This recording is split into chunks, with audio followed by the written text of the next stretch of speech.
Good morning, YouTube. Hope everyone's having a wonderful day. Welcome to another episode of Live for Brian. It is kind of a dreary day today, so we're shooting indoors and at the garage. And in today's installment of Would You Rather, I'm with my 1997 Toyota Supra Turbo and my 2007 WRX STI.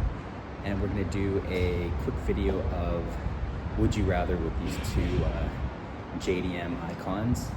So I did a previous video with the Dodge Viper and the ZR1 guys, but on this installment, I've kind of basically just narrowed down to basically three categories. I'm gonna call it like a fun factor, which basically includes things like looks, aesthetics, power, horsepower, performance, that sort of deal. We're gonna have a reliability category, which covers also practicality, usability, and then finally the third category, which is usually the tiebreaker, is kind of the intangible, the umami, the other category. So just to kind of start off with the fun factor, obviously, you know, the legendary Mark IV Supra, the hero car in Fast and Furious with its 2JZ engine, which of course is famous for its bulletproof reliability and the ability to mod it to all hell, up to 1,000 plus horsepower you can put on this, and the car will not explode. And you know, from a look standpoint, I think it's definitely one of the most iconic JDM sports cars, to be sure, ever made. Just by that side profile, when you see the car going down with the spoiler, you know immediately what you're looking at. I don't think I would call it a beautiful car in the same as a regard that I would hold like the RX-7, for example, but I think it's a very nice looking car. I think it's just the classic 90s look with the Supra Turbo font. Love the rear spoiler, and again, I love the side profile of the car, the rear three-quarter as well. And these wheels, of course, are just iconic 90s type wheels. Not too crazy about the front, but again, I think from all other angles, the car looks fantastic. This car puts out about 320 horsepower, which you know, is definitely enough pep for your step.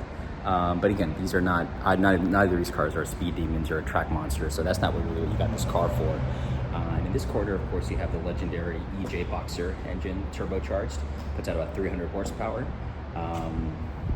And again, this is your World Rally Championship winning car. It's a rally car, so again, you're not getting a car like this to be a track monster or to win drag races, but it's definitely enough power to get you going. From a look standpoint, I definitely would not call it beautiful. I think it definitely stands out a bit more from the Supra, and again, very iconic with the huge rear spoiler as well. Just the overall look, the proportions, the boxiness of it, again, no pun intended. It just screams WRX STI. And of course, the front hood scoop here, also very iconic. And of course, the headlights, which of course makes this the Hawkeye iteration of the WRX STI. I think it's a good looking car. It's a cool looking car. It's definitely nostalgic for those of us who grew up in this era, or were going through high school or our early years longing for a car like this. From a fun standpoint, you know, power, looks, it's tough. I mean, power, again, you're not really getting these cars for the power, for the performance. I think they're both more than adequate. From a look standpoint, if I had to choose, I would slightly lean towards the Supra, just because I really like the rear look of it and the rear three-quarter look. The spoiler is just iconic, but again, these are both really cool looking cars. I think that'd really be kind of the best way to describe it. Not necessarily beautiful cars, but definitely iconic, and you know, some of the coolest, best looking Japanese sports cars ever made. So we'll go ahead and head on to the second category, which is reliability and practicality. Reliability, I think, again, I haven't owned the WRX STI for that long. From what I've read, and certainly from driving the Supra, these engines, the 2JZ engine is just bulletproof, will basically survive Armageddon, and Toyotas in general. You guys know about Toyotas and Hondas, they basically run forever. So I think that definitely has to be given the advantage to the Supra.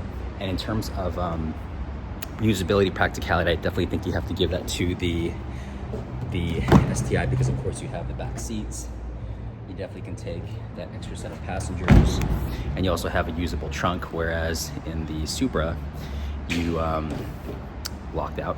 You have no back seat. Well, you have back seats, right, but they're fake, and you know, you really can't use these back seats if you have legs. So again, usability, practicality, I think definitely goes towards the STI, and I actually find myself driving the STI a lot when I'm unable to use my my Alfa Romeo Giulia Quadrifoglio, especially when I have all my boys with me, or some of my boys. This car definitely comes in handy. So in terms of reliability, I definitely think you have to give it to the Supra, but in terms of practicality, usability, I definitely have to give you it to the STI. So I think that might be a draw, a wash on that one. And finally, with other, the umami, the other category, you know, just nitpicking here, guys, but in terms of the cockpit, I definitely think I would have to go with ever so slightly the Supra, because again, the interior here is nothing to write about. It's a early 2000s Subaru, right? But some things like, for example, the amount of play you have in the shifter, like the car right now, guys, is actually in first gear, but look how much play there is. Sometimes I'm actually driving on the road and I know I'm on gear, but I have no idea what gear I'm in, because look at this. I've never seen that much play before in any other manual that I have. So that's kind of weird. The seats here don't go out far enough, and I'm actually not that tall, but I think they're kind of short. I think if they went out maybe to like here, like a little bit further out, just for my legs, this is kind of short, and it's a little bit of an uncomfortable seating position, and these chairs actually are pretty darn uncomfortable. They kind of hurt my back after a while. So the interior, I definitely would have to give to the Supra. And of course, the Supra has the legendary cockpit feel, where everything's kind of facing towards the driver, and you know, it's not a Rolls Royce or a Bentley, to be sure, but again, you have the legendary cockpit. Everything's kind of just angled towards the driver. And of course, this manual, although not the greatest of all time by any stretch, it's infinitely better than I think the one in the STI. I think this is just a nicer place to be, more comfortable for sure. The STI, again, it hurts my back. The seating position is kind of weird. I don't think the seat, the cushion goes out far enough for the leg and thigh support. So that's definitely not a plus for me. So, and finally, in terms of other, just specialness, which car, if I had to part with, or maybe should I phrase it, if I, you know, had to sell one versus not selling one, what I do, I would have to part with the STI. Truth be told, I haven't been a lifelong STI fan. Only recently have they really kind of grown on me, to be honest. I always thought they were cool looking cars, but again, Subarus, I have a Subaru SVX already, but just reliability issues, kind of I've heard maintenance issues, kind of steered me away from the STI. But the Supra's always kind of been one of my dream cars, along with my Acura NSX, and it's been really every bit as fun and exhilarating to own as I thought it would be. But again, these are both fantastic cars, but if I had to sell one right now, absolutely right now, which is ironic because I'm actually thinking of selling the Supra, I would have to sell or get rid of the STI first, just because of those factors and those considerations that I went into.